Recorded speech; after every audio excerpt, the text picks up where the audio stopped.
Je dédie la lecture de ce texte à un ami, il se reconnaîtra, puisque je lui ai également envoyé ce texte. Merci d'être qui tu es.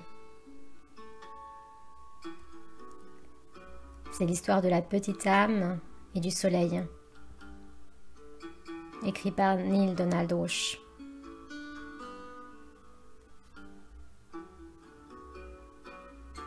Il était une fois, au temps d'avant le temps, une petite âme qui dit à Dieu : « Je sais qui je suis. » Et Dieu dit : « C'est merveilleux, qui es-tu ? » La petite âme cria : « Je suis la lumière. » Et Dieu s'exclama avec un grand sourire : « Oui, c'est ça, tu es la lumière. » La petite âme était si heureuse. Elle avait résolu le mystère que toutes les âmes du royaume étaient venues résoudre. « Waouh !» dit la petite âme. « Ça, c'est vraiment cool. » Mais bientôt, de savoir qui elle était ne lui suffit plus. La petite âme sentait des remous à l'intérieur.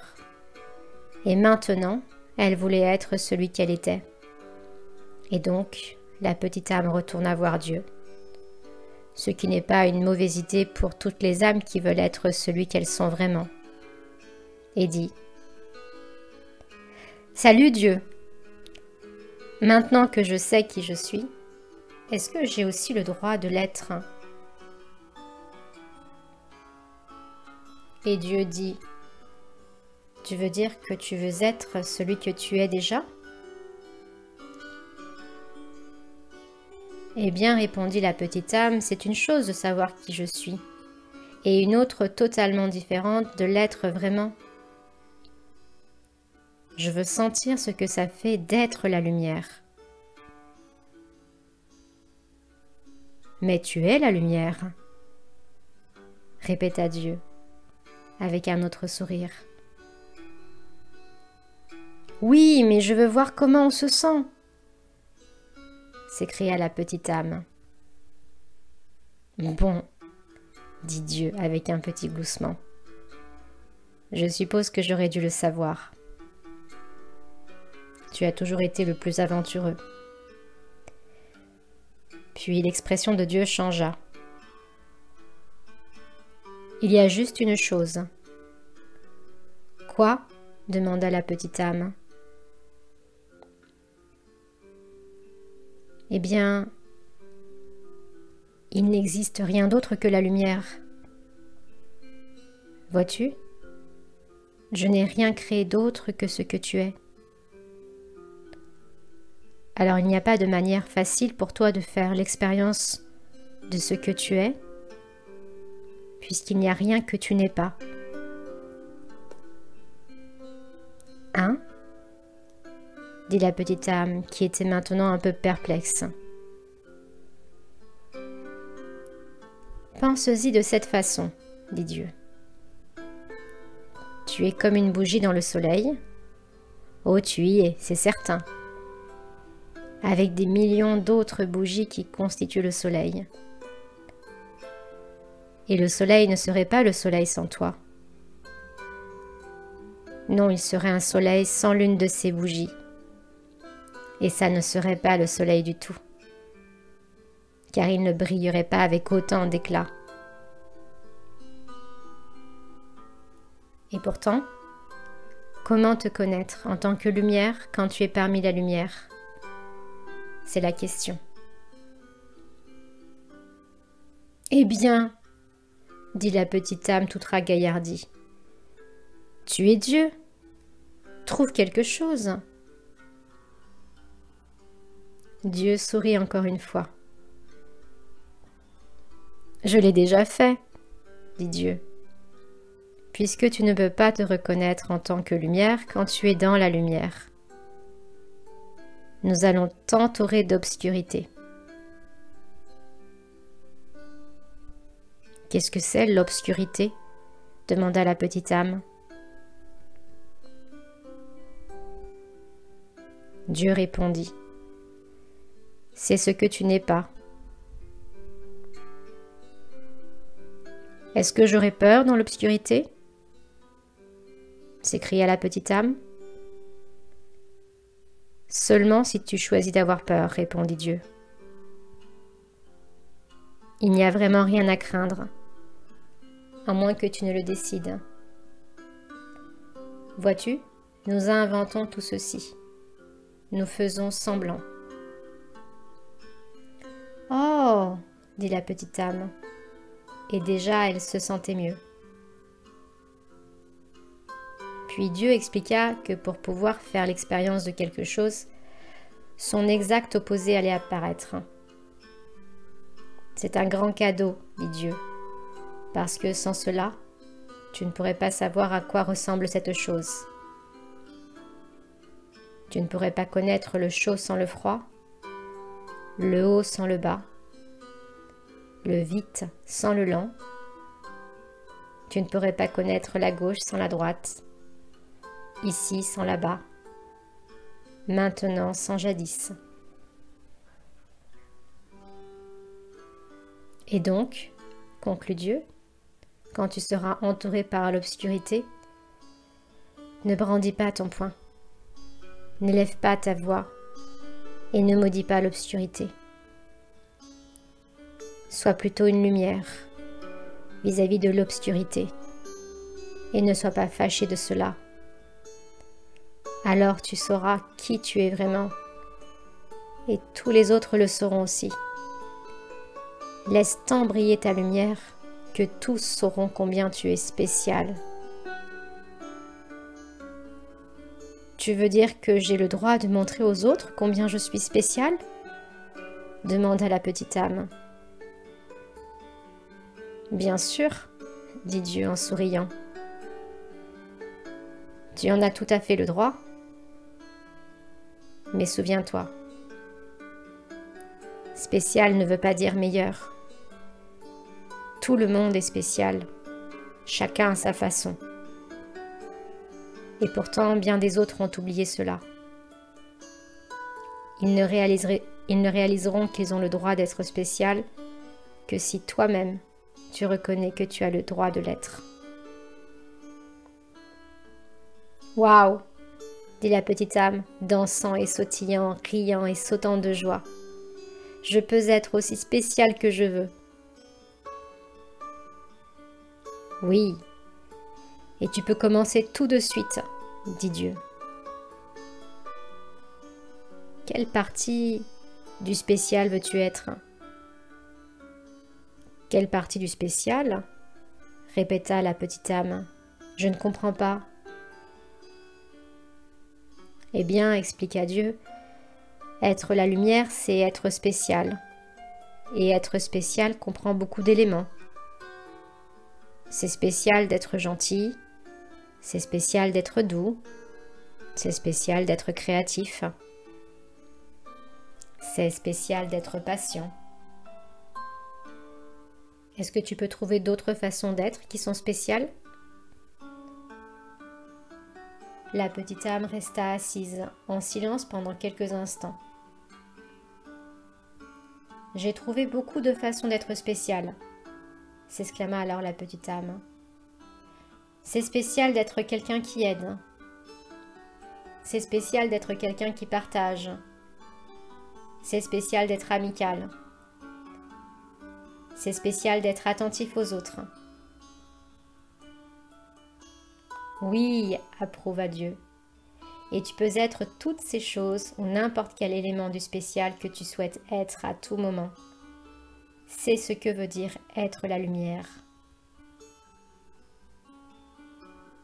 Je sais ce que je veux être, je sais ce que je veux être, annonça la petite âme toute excitée.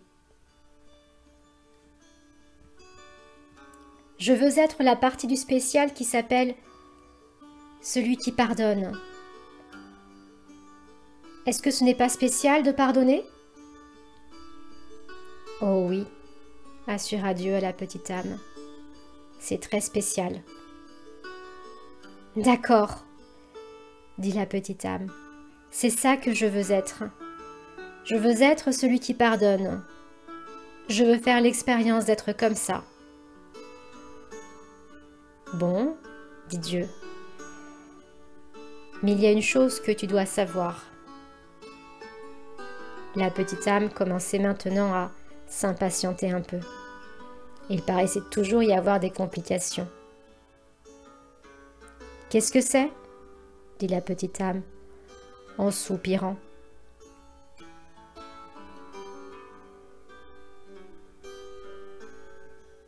Il n'y a personne à qui pardonner. »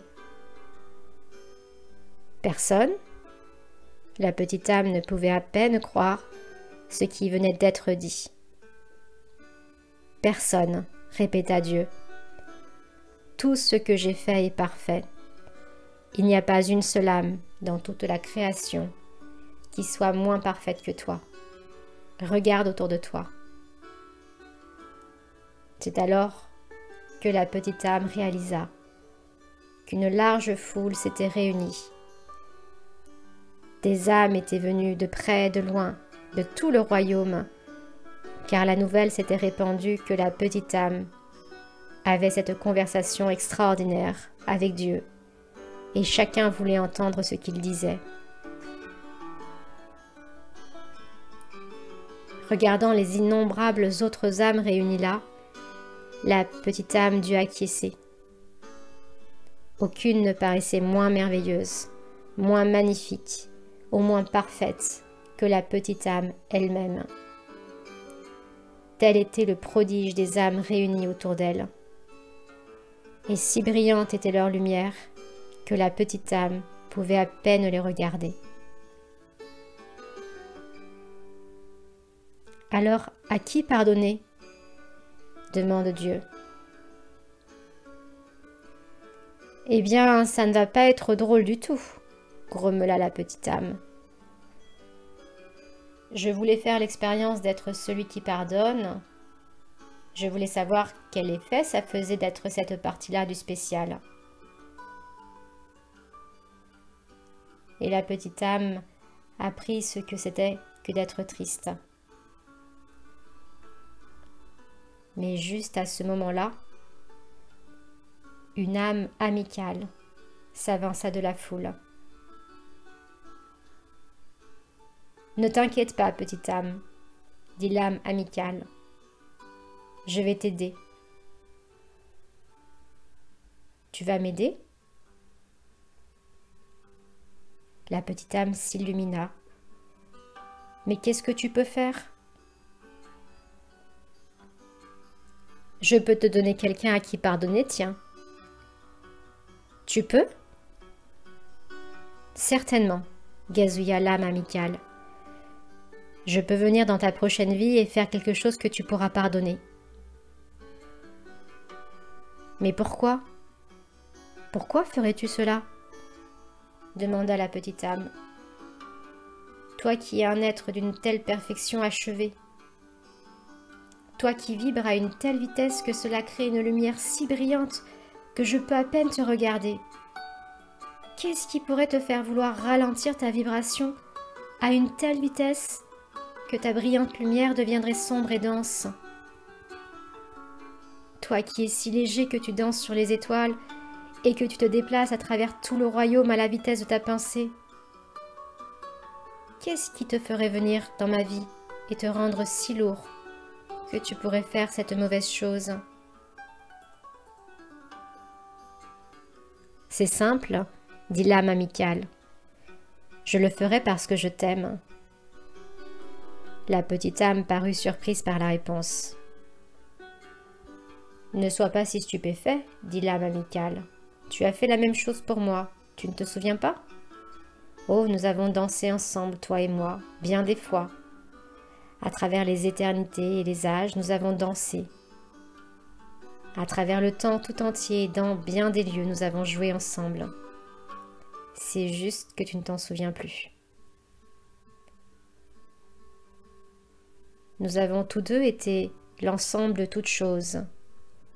Nous avons été le haut et le bas, la gauche et la droite. Nous en avons été le ici et le là-bas, le maintenant et le jadis, Nous avons été le masculin et le féminin, le bon et le mauvais. Nous avons été et la victime et le méchant. Ainsi, nous nous sommes rencontrés, toi et moi, maintes fois auparavant, chacun apportant à l'autre l'exacte et parfaite occasion d'exprimer et d'expérimenter qui nous sommes vraiment. Et donc, continua d'expliquer l'âme amicale, je vais venir dans ta prochaine vie. Cette fois-ci, je serai le méchant. Je ferai quelque chose de vraiment terrible. Et alors tu pourras faire l'expérience d'être celui qui pardonne. Mais que vas-tu faire ? Demanda la petite âme, un tout petit peu nerveuse. Qui sera si terrible ? Oh, répondit l'âme amicale avec une étincelle, nous trouverons bien quelque chose. Puis l'âme amicale parut devenir sérieuse et dit d'une voix douce, tu as raison à propos d'une chose, tu sais. Et c'est quoi ? Voulut savoir la petite âme. Il me faudra ralentir ma vibration et devenir très lourd pour faire cette chose pas très gentille. Il me faudra prétendre être quelqu'un de très différent de moi. Alors j'ai une seule et unique faveur à te demander en échange. Oh, n'importe quoi, s'écria la petite âme. Et elle commença à danser et à chanter. Je vais pouvoir pardonner, je vais pouvoir pardonner. Puis la petite âme vit que l'âme amicale restait toute silencieuse. Qu'est-ce qui se passe ? Demanda la petite âme. Qu'est-ce que je peux faire pour toi ? Tu es un tel ange de bien vouloir faire ceci pour moi. Bien sûr que cette âme amicale est un ange, interrompit Dieu. Tous le sont. Souviens-toi toujours. Je ne t'ai jamais envoyé que des anges. Alors la petite âme voulut plus que jamais exaucer la demande de l'âme amicale. « Qu'est-ce que je peux faire pour toi ?» demande de nouveau la petite âme. « Au moment où je te frapperai et te terrasserai, » répondit l'âme amicale, « au moment où je ferai la pire chose que tu puisses imaginer, à ce moment précis. »« Oui ?» interrompit la petite âme. « Oui ?» L'âme amicale devint encore plus silencieuse. Souviens-toi de qui je suis réellement. « Oh, je le ferai !» s'écria la petite âme, « je te le promets. Je me souviendrai toujours de toi, comme je te vois ici même, à cet instant. » « Bien, » dit l'âme amicale, « parce que, vois-tu, j'aurais fait semblant, tellement fort, que je me serais oubliée. Et si tu ne te souviens pas de moi, tel que je suis réellement, je ne pourrai peut-être pas m'en souvenir pendant très longtemps. Et si j'oublie qui je suis, tu peux même oublier qui tu es. Et nous serons perdus tous les deux. Alors nous aurons besoin qu'une autre âme s'en vienne et nous rappelle à tous les deux qui nous sommes. Non, cela ne se passera pas, promit de nouveau la petite âme. Je me souviendrai de toi et je te remercierai de m'apporter ce cadeau, la possibilité de faire l'expérience de qui je suis. Et ainsi l'accord fut conclu. Et la petite âme s'engagea dans une nouvelle vie, toute excitée d'être la lumière, ce qui était très spécial, et toute excitée d'être cette partie du spécial appelée le pardon. Et la petite âme attendit anxieusement de pouvoir faire l'expérience d'être celui qui pardonne, et de remercier l'âme qui le lui permettrait. Et dans tous les moments de cette nouvelle existence, chaque fois qu'une nouvelle âme faisait son apparition, que cette nouvelle âme amène de la joie ou de la tristesse, et surtout si elle amenait de la tristesse, la petite âme pensait à ce que Dieu avait dit. Souviens-toi toujours. Et Dieu avait souri. Je ne t'ai jamais envoyé que des anges. Souviens-toi toujours. Je ne t'ai jamais envoyé que des anges.